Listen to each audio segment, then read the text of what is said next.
Often, folks on the left get accused of identity politics. My name is Aimee Murphy. I am from Pittsburgh, Pennsylvania, and I am the executive director of Rehumanize International. So we have a presence here at the March for Life. We're bringing all of our consistent life ethic, pro-life feminist, non-traditional pro-life friends together at our annual meetup, where the theme is Rehumanize.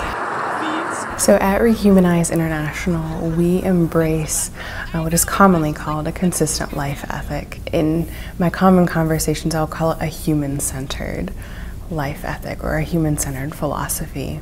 Yes, of course, we absolutely oppose abortion because it is the most grave act of violence that's currently happening in our nation right now, in the world. But it also means that we oppose the death penalty, that we oppose unjust war, that we oppose euthanasia and assisted suicide and embryonic stem cell research, torture and police brutality. It means that we consistently oppose violence against human beings, that we stand for the life of every single human being from the moment of conception till natural death. I'm Catholic. Our organization is one that is secular and welcomes people of all backgrounds. But I do know, like personally, for myself, that taking moments of prayer, that taking moments of silence and reflection before I go and really engage myself in activism is really important, not only for my own inner peace, but for remembering the humanity of those who are on the other side. Because Christ came to us in humility. He came to us as an embryo, right? Like, how much more humble and small can you get? Being a feminist and a pro-life activist is kind of a interestingly weird situation where in the feminist movement we're not wanted.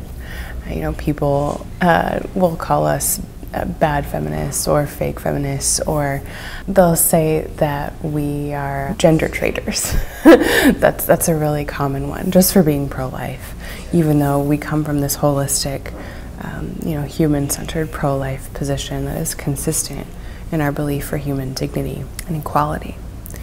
In the pro-life movement, we get a similar amount of pushback in the mainstream movement. People say that feminism is inherently diametrically opposed to the pro-life cause.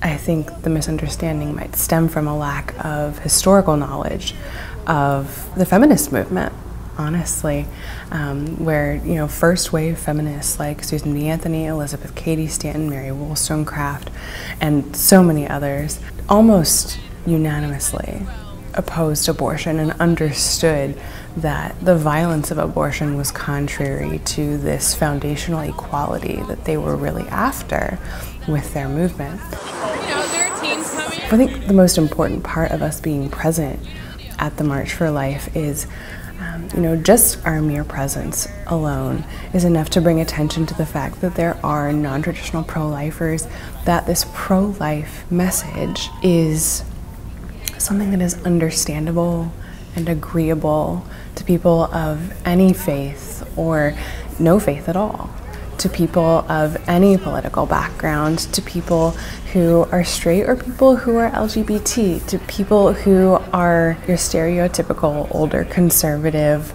Christian white man, to your younger pink-haired feminist pro-lifers.